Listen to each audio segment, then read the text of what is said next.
नमस्कार। आज हम देख रहे हैं फिर एक सुबह अधूरापन से संपूर्णता तक के आखिरी हिस्से को। कहानी में कई साल बीत चुके हैं जैसा कि हमें पता चलता है, और अब विहान और आरोही के जीवन में मीरा की यादें वो एक अलग शक्ल ले चुके हैं। हाँ, बिल्कुल।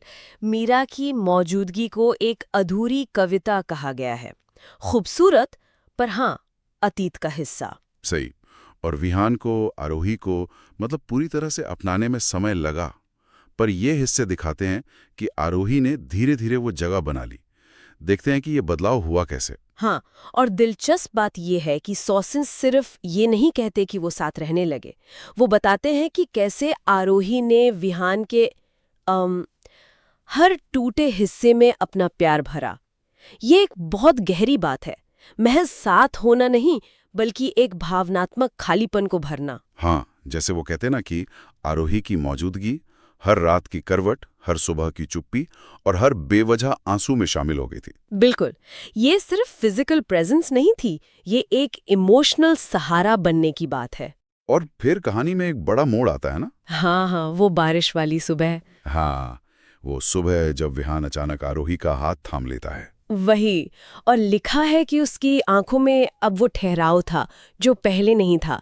पहले तो मीरा की यादों की उथल-पुथल रहती थी। सही कहा। ये एक तरह की मौन स्वीकृति लगती है ना।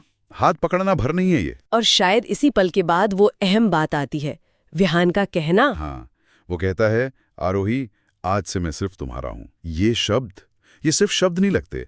ऐसा लगता है जैसे ये एक फैसला है, अतीत को पीछे छोड़कर पूरी तरह से वर्तमान को अपनाने का। पहले वाली हिचकिचाहट अब नहीं है। और आरोही का रिएक्शन भी उतना ही जरूरी है। वो कुछ कहती नहीं, बस मुस्कुरा देती है। हाँ, और उस मुस्कान के बारे में कहा गया है कि उसमें एक पूरी किताब छुपी हुई थी। जैसे उस किताब में मीरा वाले पन्ने अब बस एक याद बनकर रह गए हों, धुंधले से। बिल्कुल। ये एक समझ और स्वीकृति वाली मुस्कान लगती है। और फिर विहान की डायरी का वो हिस्सा आता है, वो जैसे पूरी यात्रा का सार है। हाँ, वो लिखता है, कभी लगा था कि मोहब्बत सिर्फ एक बार होती है, पर आज समझ आया, असली मोहब्बत वही है जो तुम्हें फिर से जीना सिखा दे, वजह दे, बेवजह जीते हुए दिल को। ये तो मोहब्बत की परिभाषा ही बदल देता है। पहली मोहब्बत की जगह लेना नहीं, बल्कि जिंदगी को फिर से मायने देना। सही बात है।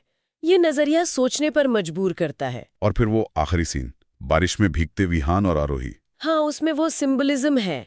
मीरा की परछाई जैसे आसमान में है, एक याद की तरह। लेकिन जमीन पर विहान और आरोही हाथ थामे खड़े हैं। बिल्कुल। अतीत मिटता नहीं, पर वर्तमान को जब अपना लेते हैं तो उसकी चुभन कम हो जाती है, वो बैकग्राउंड में चला जाता है। तो कहानी का जो सेंट्रल आइडिया है वो यही साफ होता है। विहान का अधूरापन खत्म होता है, और आरोही का साथ, जो शायद कभी जरूरत या समझौता लगता था, अब जीने की वजह बन जाता है। तो कुल मिलाकर ये अंश दिखाते हैं कि गहरे दुख के बाद भी संपूर्णता मिल सकती है, प्यार दोबारा मिल सकता है। ये विहान की यात्रा है, एक बोझ से आजाद होकर आरोही के साथ एक नई पूरी कहानी लिखने की। निश्चित रूप से। और ये इस बात को बल देता है कि शायद सच्ची मोहब्बत वो भी है जो हमें टूटने के बाद दोबारा जोड़ना सिखाए, खासकर तब जब जीने की वजह ही कमजोर पड़ जाए। ये कहानी स्वीकृति और नई शुरुआत की ताकत दिखाती है। हाँ, ये बात तो है। और ये हमें एक सवाल के साथ छोड़ जाती है, सोचने के लिए। क्या अतीत की परछाइयां हमेशा हमारे आज पर बोझी बनी रहती हैं, या फिर क्या वो हमारी नई खुशियों को और गहरा मतलब दे सकती हैं?